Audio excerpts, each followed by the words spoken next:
Hey, it's Steph. Today we're going to talk about a end of year recap, so everything that happened with the market in 2022, and then talk about what experts are forecasting for 2023. So let's start with last year. The beginning of the year we saw was basically identical to 21 and 20 in that there were still lots of buyers. A house came on the market and got multiple offers was a totally common scenario. Around April, May is when interest rates started to go up. And by the end of the year, they had essentially tripled from where they were at the beginning of the year. So as soon as interest rates started to go upwards, the buyer pool really started to thin out, which slowed things down. So that by the end of the year in December of 2022, the average days on market was 43 days, which is a lot higher than it had been the past 3 years, but is still well within the sort of historic normal averages for days on market. So for pricing wise, one of the things I'm hearing a lot from people who purchased recently is that they are really worried that they bought high and home prices are just going to come crashing down. And I get it. That's always on everyone's mind, right? Your house is your biggest asset. And so you want to make sure it stays an asset. But I want you to relax. None of the forecasts are showing any type of major price correction at all. In fact, because inventory is still so low, even when the buyers really sort of slowed down, it still was never enough to sort of change the balance from a seller's market to a buyer's market. It's still a seller's market. So because of the short inventory, we're seeing much more of just a stabilization of prices than any type of major price correction. All right, so we talked about pricing and why we don't think that there's going to be any type of major price correction. Now we're going to talk about buyers and why 2023 is really expected to be a better year for buyers. So first reason is mortgage rates, which jumped up to over 7% at the end of last year, are now coming back down. So we think those are going to stabilize. Right now we see prices are stabilizing. In fact, as a house sits on the market longer, we're even seeing some price reductions, and the average house is selling at 95% of the original list price, which at certain points during the pandemic was over 100, I think it was like at 101% of average list price, which means that homes were going for so much over list price, and now we're seeing that they are not. So what that means is buyers really have a chance to take a breath, think about a house. They can go see it. They can see multiple homes without having to have their agent, me, writing an offer like from the driveway trying to get it in. You really have a chance to breathe and think about the house. Prices are not skyrocketing anymore. Mortgage rates are starting to fall. So even though it is still a seller's market, buyers really have a chance to negotiate more and really make sure that they are getting the house that they want to buy. Next, we're going to talk about the luxury market. So the luxury market in Tucson is homes selling for over $800,000 or above.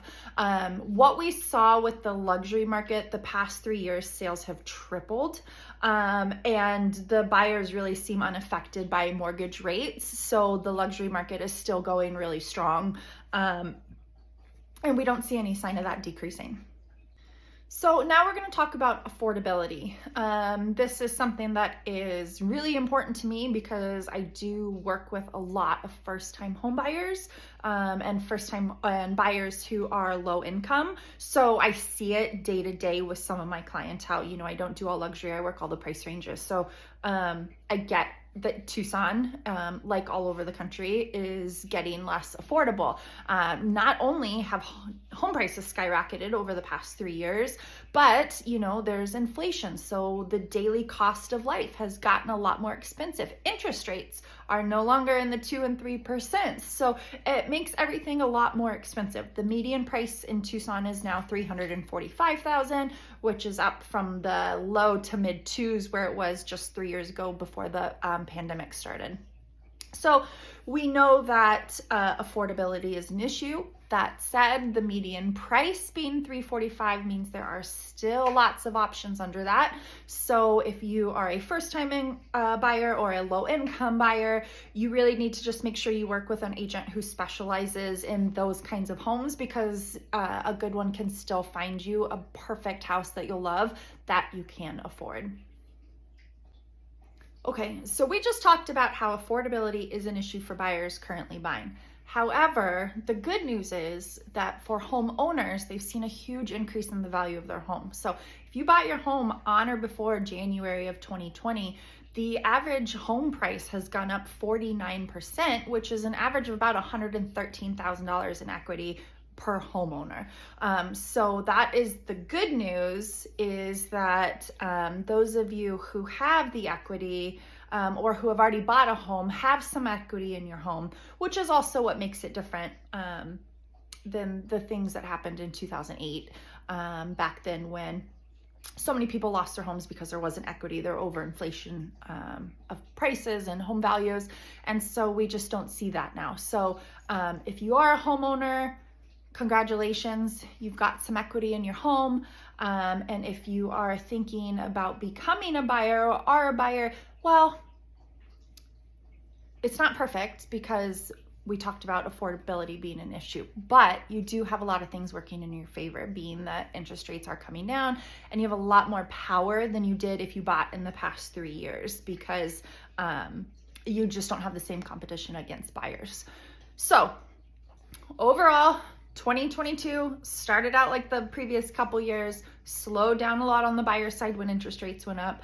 2023 is expected to be kind of a lot of the same. We're going to just see a general stabilization of everything. Interest rates, hope that they keep going a little bit lower, and then they level out, and the same thing with home prices. We're not seeing a huge increase. We're not seeing a massive price reductions. We're kind of seeing homes just kind of, go up and down until they sell. So hopefully this is the year of stabilization and normalcy. And whether you're a buyer or a seller right now, there are a lot of pros. And working with a talented agent like myself is going to really help you achieve whatever goal it is that you are looking for with your real estate needs. Hope that answers your questions about what's going on in the Tucson market. If you have any questions for me, always feel free to reach out. Have a great week.